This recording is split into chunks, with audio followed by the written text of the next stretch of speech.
Hello everyone. Today we will discuss chapter 26, Sequence of Social Changes. There are no written texts for the study of society in pre-Vedic times. Archaeology tells us that people lived in small groups in the hilly areas in the Paleolithic age. The main source of their subsistence was the game they hunted and wild fruits and vegetation roots they collected. Man learned to produce food and live in houses towards the end of the Stone Age and the beginning of the Metal Age. The Neolithic and Chalcolithic communities lived on the uplands, not far from the hills and rivers. Gradually, there arose peasants' villages in the Indus Basin area, and eventually they blossomed into the urban society of Harappa with large and small houses.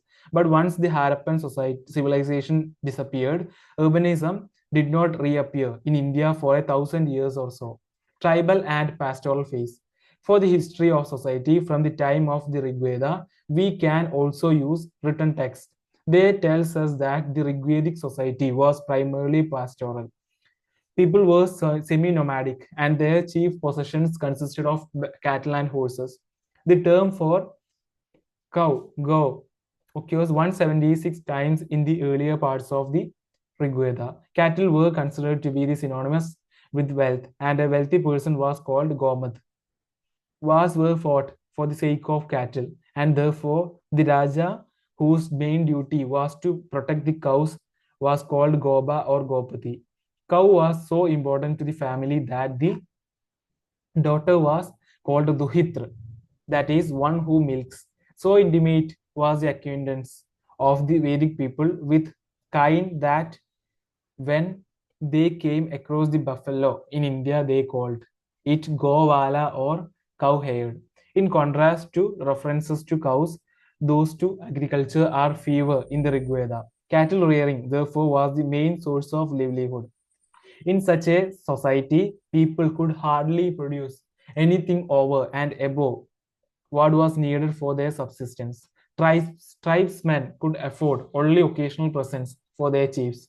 The main income of a chief or a prince came from the spoils of war. He captured booty from enemy tribes and exacted tributes from hostile tribes and tribal compatriots. The offering of tribute received by him was called Bali. It seems that the tribal kingsmen gave trust and voluntary presents to the tribal chief. In return, the chief led them from victory to victory and stood by them in difficult times. The respect and occasional gifts received by the prince from his tribesmen may have become customary in Vedic times, but defeated hostile tribes were made to pay tributes. Periodical sacrifices provided an important occasion for the distribution of those gifts and tributes. The lion's share went to the priests in lieu of the prayers they offered to gods on behalf of their patrons. At one place in the Rig Veda, the invoked god is asked to bestow wealth only on priests, princes, and sacrificers. This suggests an attempt at unequal distribution. Princes and priests wanted to grab more at the cost of common people, although people voluntarily gave a larger share to their chiefs and princes out of difference and because of their military qualities and services. Ordinary members of the tribe received a share, which was known as Amsha or Baga. Distribution took place in folk assemblies, which were attended by the Rajas and their tribal followers. Although artisans, peasants, priests, and war warriors appear even in the earlier portions of the Rig Veda, society as a whole was tribal, pastoral, semi nomadic, and egalitarian. Spoils of war and cattle constituted the main forms of property. Cattle and women slaves were generally given as gifts. Gifts of cereals are hardly mentioned because these were not produced on any considerable scale. Therefore, apart from the booty captured in wars, there was no other substantial source for the maintenance of princes and priests. It was possible to have high ranks, but not high social classes. Princes and priests employed women slaves for domestic services, but their number may not have been large. The Rigvedic society did not have a serving order in the form of Shudras. Okay. Agriculture and origin of upper orders. When the Vedic people moved from Afghanistan and Punjab to western Uttar Pradesh, they became full-fledged agriculturalists. In later Vedic times, we notice continuous settlements for two to three centuries. This gave rise to territorial chiefdoms. Out of the tributes obtained from peasants and others, the princes could perform sacrifices and rewards from their priests. Reward their priests. The later Vedic peasant paid to the nobles and warriors, who in their turn paid to the priest. In addition, he also paid sacrificial fees to the priest. The peasant supplied food for smiths, chariot makers, and carpenters, who mainly served the emerging class of warriors. But the later Vedic peasant could not contribute to the rise of trade and towns. This feature became prominent in the age of Buddha. His society did not know the use of metallic money. Okay, the Vedic communities had established neither a taxation system nor a professional army. There did not exist collectors of taxes apart from kingsman of the prince. Payment made to the king was not much different from the sacrificial offering made to the gods. The tribal militia of the pastoral society was replaced by the peasant militia of agricultural society. The Vis, or the tribal peasantry, formed the Sena, or the armed host. The peasantry in later Vedic times was called force or Bala. The army to protect the Ashwamedha horse comprised both the Kshatriyas and the Vis. Armed with the bows, quivers, and shields, the former acted as military captains and leaders. Armed with sticks, the latter constituted the rank and file. For the sake of victory, the chief or the noble was asked to eat from the same vessels with the Vis. The priest stressed through rituals the subjection of the peasantry or the Vaishyas to the warrior nobles. But at this stage, the process of turning the tribesmen into tax-paying peasants was very weak on account of the use of the wooden plowshare and indiscriminate killing of the cattle in sacrifices with the peasants did not produce much over and above their needs. Hence, they could not pay regular taxes. On the other hand, princes were not completely alienated from the peasants. In consonance with the tribal practices, the Rajas were expected to extend agriculture and even to lend their hands to plow, so that the gap between the Vaishya and Rajanya was not very wide. Although the nobles and warriors ruled over their peasant kingsmen, they had to depend upon peasant militia for fighting against enemies, and they could not grant land without the consent of the tribal peasantry. All this placed them in a difficult position and could not sharpen the distinctions between the rulers and the ruled. Varna system of production and government. The use of iron tools for crafts and cultivation created conditions for the transformation of the comparatively egalitarian Vedic society into an agricultural and class divided society. So, class divided social order in the 6th century BC. Once the forested area of the Middle Gangetic Basin were cleared with the help of the iron axe, one of the most fertile parts of the world was open to settlement. Now we find numerous rural and urban settlements. Large territorial states resulted in the formation of Magadhan Empire. All this was possible because with the help of the iron plowshare, sickles, and the other tools, peasants produced a good deal more than what needed for their subsistence. Peasants needed the support of artisans, who not only provided the peasants with tools, clothing, etc., but also supplied weapons and luxury articles to the princes and priests. The technique of production in post-Vedic times attained a much higher level than that found in the Vedic age. The new technique and the use of force enabled some people to possess large stretches of land, which needed a good number of slaves and hired laborers. In Vedic times, people cultivated their fields with the help of their family members. There is no word for wage earner in the Vedic literature, but slaves and wage earners engaged in cultivation became a regular feature in the age of the Buddha. In the Maurya period, they worked on large state farms. Probably 150,000 people captured in Kalinga by the Ashoka were drafted for work in farms and mines. But by and large, slaves in ancient India were meant for domestic work. Generally, the small peasant, occasionally aided by slaves and hired laborers, played the dominant role in production. With the new technique, peasants, artisans, and hired laborers and agricultural slaves produced much more than they needed for their subsistence. A good part of this produce was collected from them by princes and priests for regular collection. Administrative and religious methods were devised. The king appointed tax collectors to assess and collect taxes, but it was also important to convince people of the necessity of obeying the Raja, paying him taxes, and offering gifts to the priest. For this purpose, the Varna system was devised. According to it, the members of the three higher Varnas or social orders were distinguished ritually from those of the fourth Varna. The twice born were entitled to the Vedic studies and investiture with the sacred thread, and the fourth Varna or the Shudras were excluded from it. They were meant for serving the higher orders, and some lawgivers reserved slavery only for the Shudras. Thus, the choice born can be called citizens and the Shudras non-citizens. But there grew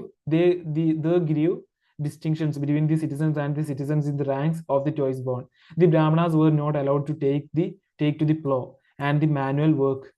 Gradually, the contempt of the higher varnas for manual work reached such limits that they developed hatred for the hands that practiced crafts and thus came to look upon some manual laborers as untouchables. The more a person withdrew from physical labor, the purer he came to be considered. The Vaishyas, although members of choice-born group, worked as peasants, herdsmen, and artisans, and later as traders. What is important? They were the principal taxpayers whose payments maintained the Kshatriyas and Brahmanas. The Varna system authorized the Kshatriya to collect taxes from the peasants and tolls from traders and artisans, which enabled him to pay his priests and employees in cash and kite. The rate of payment and economic privileges differed according to the Varna to which a person belonged. Thus, a Brahmana was required to pay 2% interest on loans, a Kshatriya 3%, and Vaishya 4%, and Shudra 5%. The Shudra guests could be fed only if they had done some work at the house of the host. These rules laid down in the Dharma Shastras or in the law books may not have been observed strictly, but they indicate the norms which were set by society. Since both priests and warriors lived on the taxes, tributes, and tithes and labor supplied by peasants and artisans, their relations were marked by occasional feuds for the sharing of social savings. The Kshatriyas were also hurt by the vanity of the Brahmanas, who claimed the highest status in the society, but both resolved their conflicts and differences in face of opposition of the Vaishyas and Shudras. Ancient texts emphasize that the Kshatriyas cannot prosper without the support of the Brahmanas, and the Brahmanas cannot prosper without the support of the Kshatriyas. Both can thrive and rule for the world only if they cooperate with each other. Social crisis and rise of landed classes. For several centuries, the system worked well in the Gangetic Basin, which saw a successive series of large states. In the 1st and 2nd centuries AD, it was marked by bumping trade and urbanism. In this phase, art flourished as never before. The climax of the old order was reached in about the 3rd century. Then its progressive role seems to have been exhausted. Around the 3rd century AD, the old social formation was afflicted with a deep crisis. This crisis is clearly reflected in the description of the Kali age in those portions of the Puranas which belong to the 3rd and 4th centuries AD. The Kali age is characterized by Varna Samgara, that is, intermixture of Varnas or social orders, which implies that the Vaishyas and Shudras, peasants, artisans, laborers, either refuse to perform producing functions assigned to them, or else the Vaishya peasants decline to pay taxes and the Shudras refused to make their labor available. They did not observe the Varna boundaries relating to marriage, and other types of social intercourse. On account of this situation, the epics emphasize the importance of danda or coercive measures, and Manu lays down the Vaishyas and Shudras should not be allowed to deviate from their duties. The kings appear as upholders and restorers of the Varna system, but coercive measures alone were not sufficient to make the peasants pay and laborers work. Instead of extracting taxes directly through its own agents, then then distributing them among its priestly, military, and other employees and supporters, the state found it convenient to assign land revenues directly to priests, military chiefs, administrators, etc., for their support. This development was in sharp contrast to the Vedic practices. Vedic practice. Formerly, only the community had the right to give land to priests and possibly to princes. But now the Raja usurped this power and obliged the leading members of the community by granting land to them. These beneficiaries were also empowered to maintain law and order. This is how fiscal and administrative problems were solved. New and expanding kingdoms wanted more and more taxes. These could be obtained from the tribal backward areas, provided the tribals adopted new methods of agriculture and were taught to be loyal. The problem was tackled by granting land in the tribal areas to enterprising Brahmanas who could tame the inhabitants of the wild tracts and make them amenable to discipline. In backward areas, land grants to Brahmanas and others spread agricultural calendar, diffused the knowledge of Ayurveda medicine, and thus contributed to increase in overall agricultural production. Art of writing and use of Prakrit and Sanskrit were also disseminated. Through land grants, civilization spread in deep south and far east, although some spade work had been done by traders and by Jainas and Buddhists earlier. The grants brought to the Hindu fold a large number of aboriginal peasants who came to be ranked as Shudras. The Shudras therefore began to be called peasants and agriculturalists in the early medieval texts. On the other hand, land grants, especially in developed areas, depreciated the position of independent Vaishya peasants. Hence, Vaishyas and Shudras came closer to each other from Gupta times onwards, socially and economically. But the most significant consequence of landlords living on the produce of the peasants. This prepared the ground in about the 5th to 6th centuries AD for a new type of social formation which can be called feudal. Summary. It is therefore not possible to give one label to society in ancient India, but we have to think of several stages in its evolution. The food gathering society of Paleolithic age was succeeded by the food producing societies of Neolithic and Chalcolithic communities. Eventually, the peasant communities developed into Harappan urban societies. Then we have a break followed by a society of horse users and cattle herders. The Rigveda indicates a social formation which was largely pastoral and tribal.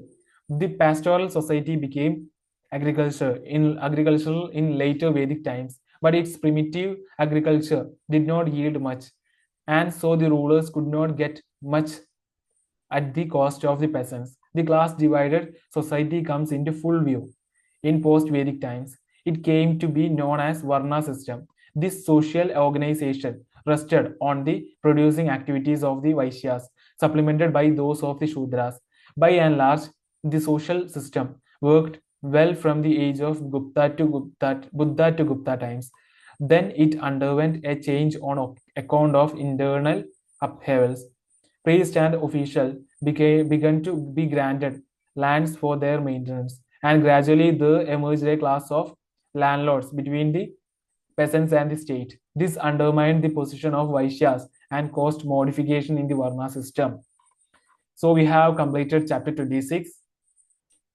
In the next video, we will discuss the last chapter of Ancient India R. Sharma, chapter 27, the legacy in science and civilization. Okay, thank you for listening me. We'll see you next class. Thank you very much.